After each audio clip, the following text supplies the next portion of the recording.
This week on Jerusalem Dateline, the Miss Universe contest is in Israel for the first time, with several Christians competing for the title. And Ben & Jerry's promotes BDS, but where does this movement get its funding? Plus, is another war with Hamas in the Gaza Strip in the making? And how soon could it happen? All this and more this week on Jerusalem Dateline.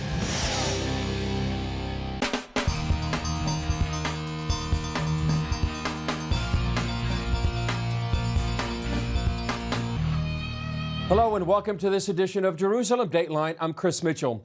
For the first time in its 70-year history, the Miss Universe competition chose Israel to be its host country.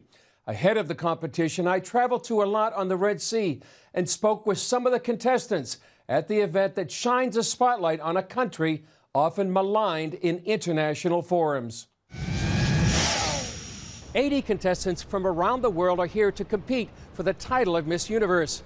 On Sunday night, the event will be broadcast live to an estimated 600 million viewers.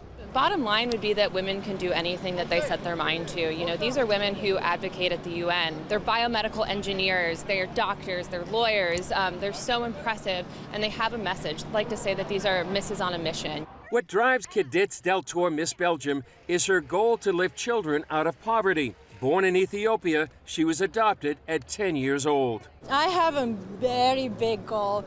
As a child, I was so jealous to the children who are going to school because I don't have money. My father had also no money.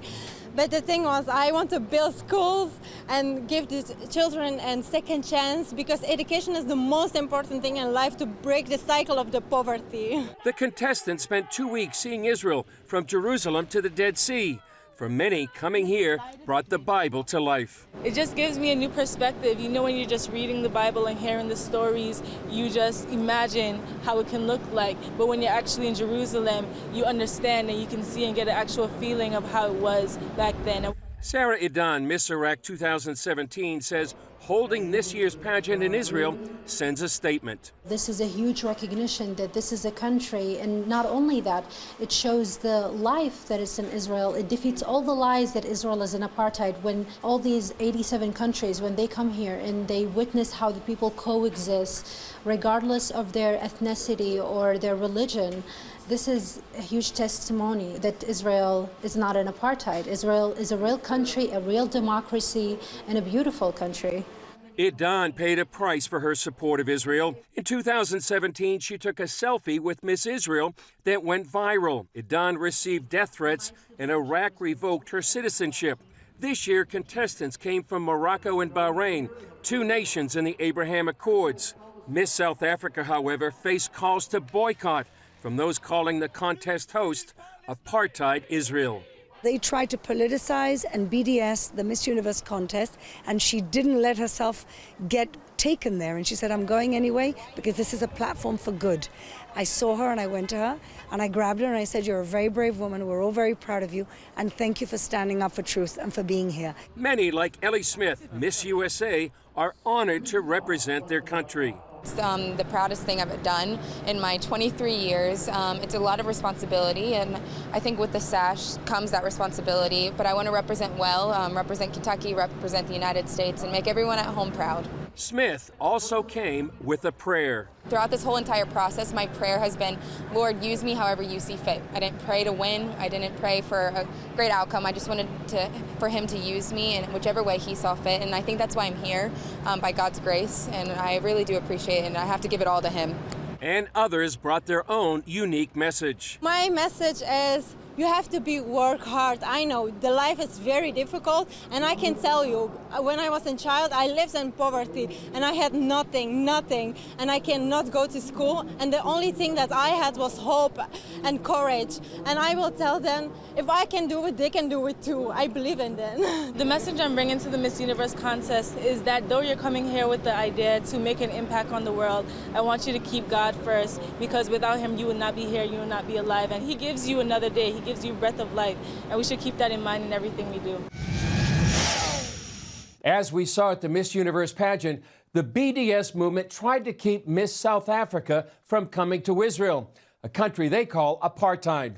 The ice cream makers Ben & Jerry's also made a decision to stop doing business in what they called the occupied Palestinian territories, otherwise known as the West Bank.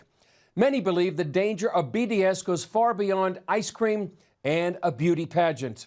Ben & Jerry's decision gave a boost to the boycott, divestment, and sanctions movement, or BDS, and raised questions about where it gets its funding. You've got a lot of groups that are operating on, what appear to be shoestring budgets, but yet we continue to see the BDS movement flourish and thrive across various campuses.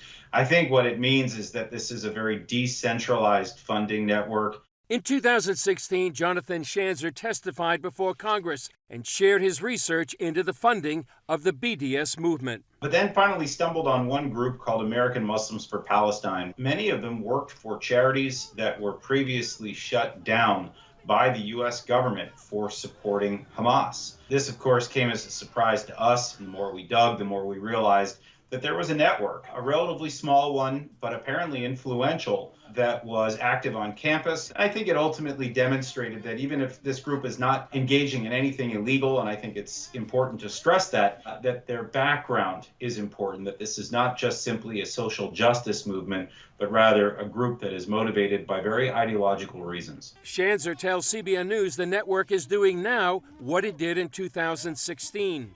In a related development, Israel recently targeted 6 NGOs for aiding the Popular Front for the Liberation of Palestine, or PFLP.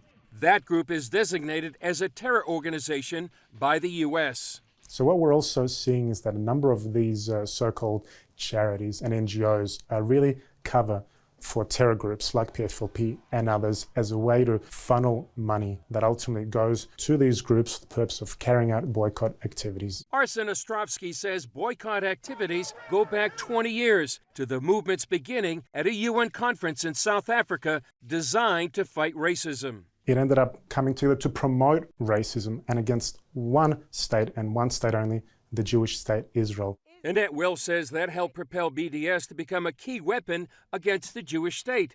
She points out the main BDS tactic is to demonize and delegitimize Israel. Through its signs are placards.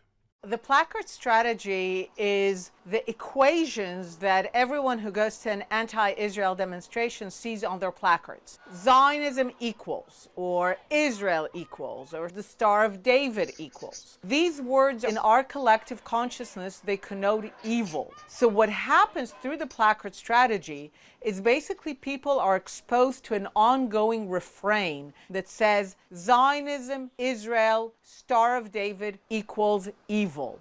That, according to Wilf, promotes the idea of Israel as the global villain. There is no greater good in this world than the eradication of evil. So if you create this mental mindset, you create a global mindset that there is an evil out there, and the evil is Israel and Zionism. You're basically saying, because Israel, Zionism, and the Star of David are evil, whatever you do to rid the world of this evil will be justified. Ostrovsky says this helps explain the growth of violence worldwide against Jews earlier this year during Israel's war with Hamas in Gaza. Now, this doesn't happen in a vacuum. It is a direct result of this pervasive discourse singling out and vilifying the Jewish state for opprobrium, and that goes to the very core, the very center of what the BDS movement is doing. And since much of this discourse happens at colleges and universities, BDS creates an unsafe place for young Jewish students. Especially students who identify as Zionist or pro-Israel. The economic impact of BDS on Israel seems minimal, especially as the startup nation gets financially stronger through ties with its Arab neighbors and the Abraham Accords. Schanzer warns, however, the battleground is not so much the economy, but the hearts and minds of the next generations. Particularly on college campuses, teaching them, I think, a lot of falsehoods about Israel, about its history, about its politics. And this will certainly make things more difficult for Israel in the future as it battles future generations of what we would call BDSers. And I think this really represents the great challenge, not a well-funded movement, as some people might suggest. It is the dedication to the destruction of the Jewish state And unfortunately, this is something that has been around for 7+ decades and counting. Coming up, 7 months after the Hamas-Israel war, could another war be on the horizon?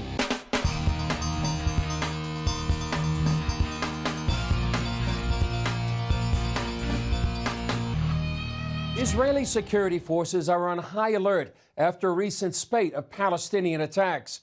Many believe Hamas is behind those attacks and trying to spark another war with Israel. In fact, Hamas says it may start another war by the end of the year if both Israel and Egypt don't ease their Gaza Strip blockade. One Middle East expert examined the last conflict and tells CBN News what you heard about the causes may not be so accurate. For 11 days in May, Hamas fired more than 3,000 rockets into Israel. Israel's Iron Dome shot down about 90% of those rockets, while the IDF responded with surgical strikes against the terror group's military infrastructure inside Gaza.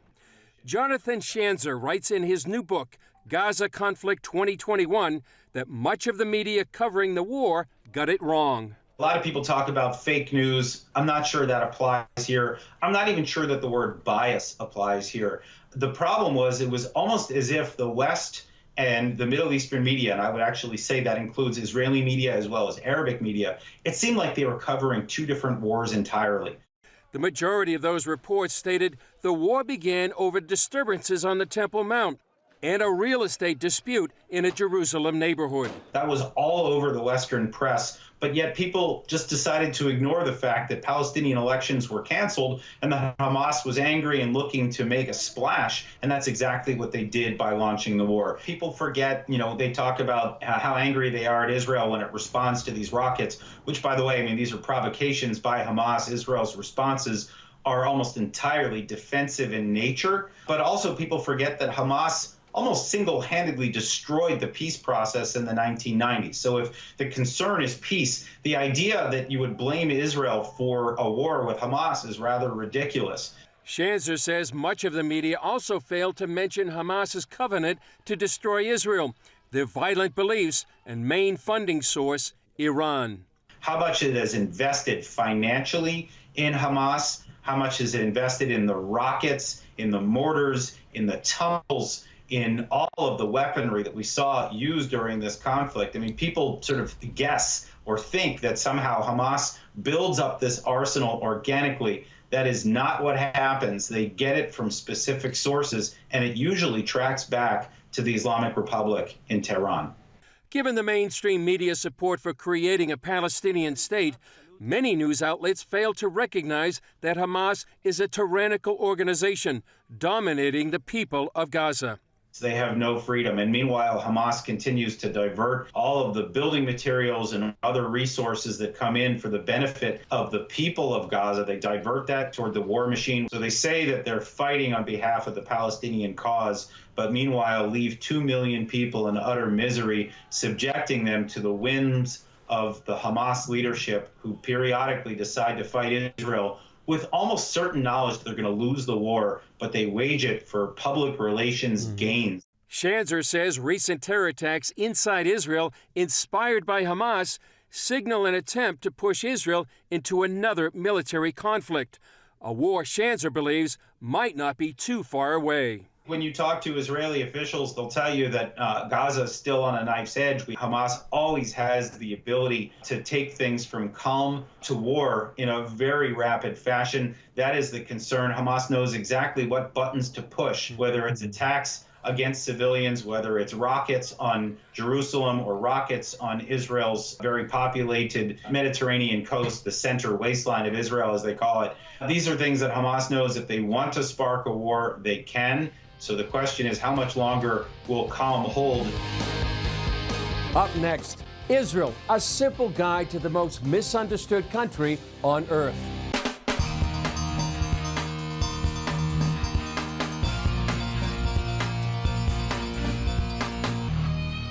When Israeli actress Noah Tishby moved to Los Angeles, she was astonished at the widespread misunderstanding of her home country. So she wrote a book. Here's CBN Middle East correspondent Julie Stahl's interview with Noah Tishby.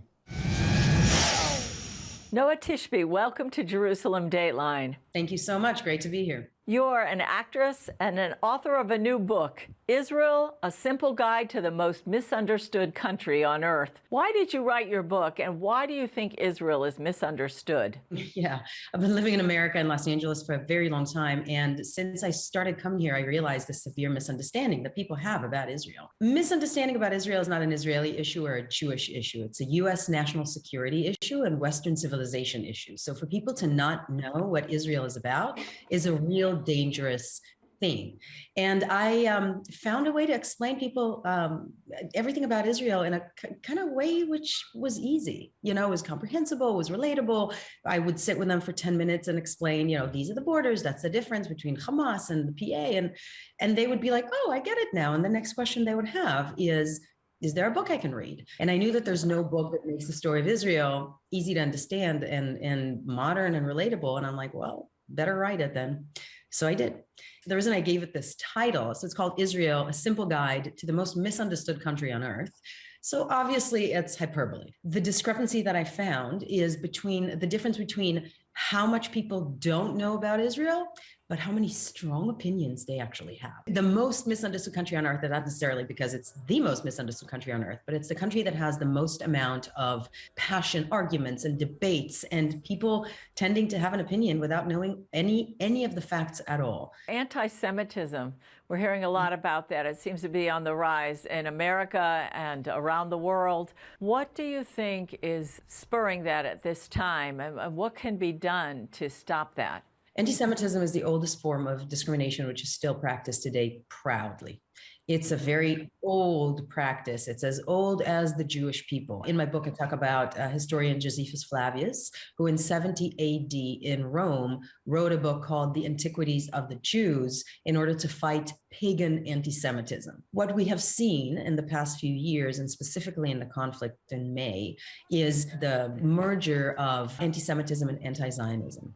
So anti-Semitic forces have been trying to brand Israel an apartheid state and have been raising anti-Semitism because people take everything that the state of Israel does to blame the entire Jewish community. And if that's not anti-Semitism, I don't know what it is. One of the forms that seems to take is the BDS, the Boycott, Divestment, and Sanctions movement against Israel. How can that be combated, do you think? BDS is a movement which is interested in dismantling the Jewish state, period, end of story. Their founders don't hide it. The majority of the supporters don't hide it. But what they do is when they show up on campus, they don't stand there at a table and say, oh, let's dismantle democracy.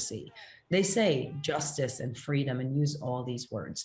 In their entire writing, they don't say the word peace one time. BDS is against the Abraham Accord.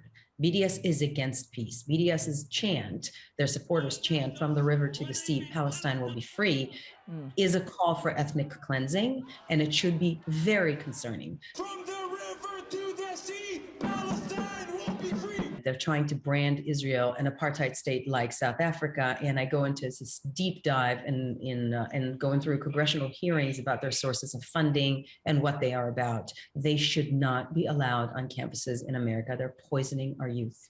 Do you think that people in America or elsewhere in the world, do they really have a clear idea of the relations between Jews and Arabs here in the Middle East, do you think? When you live in Israel, coexistence is there all the time. So from the United States, this looks horrible and it looks like the sides are always sparring. And then you go to a pharmacy in Israel and the Arab pharmacist and gives you your medicine and it's a non-issue. So of course, there are a lot of problems within Israel. But what I say is a lot of the times the debate in America is kind of using red herrings and like catnip in order to divert from the actual big story, which is Israel is the only country in which its existence is being questioned. Anything else you'd like to tell us, Noah, about your book? I've been on your network before, and it's got a little bit of a salty language, but it's a very fun history book, and I think it would make a great Christmas gift. Still ahead, swimming with the dolphins in Israel's main resort town, Eilat.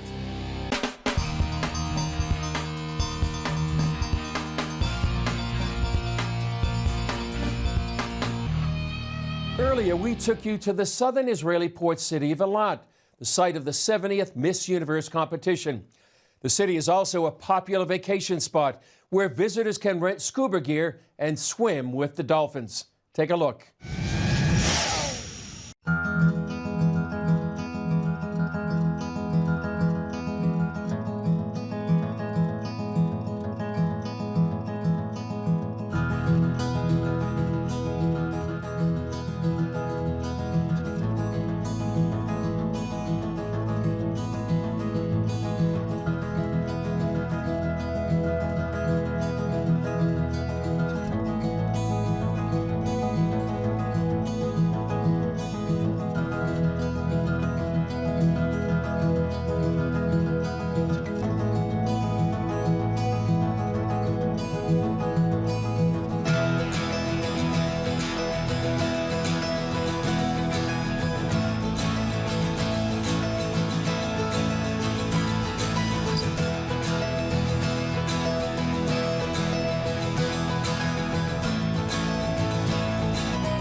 Well, that's just an example of one of the many activities you can do here in Israel. And as Miss Iraq said, it's a beautiful country. And as Noah Tishby said, it's perhaps the most misunderstood country on earth, where swimming with dolphins is not what you'd expect. Well, that's all for this edition of Jerusalem Dateline. Thanks for joining us. Remember, you can follow us on Facebook, Twitter, Instagram, and YouTube. And you can also access CBN content through our CBN News and other CBN apps. And don't forget to sign up for our email blasts so you can continue to receive all of our exciting CBN content. I'm Chris Mitchell. We'll see you next time.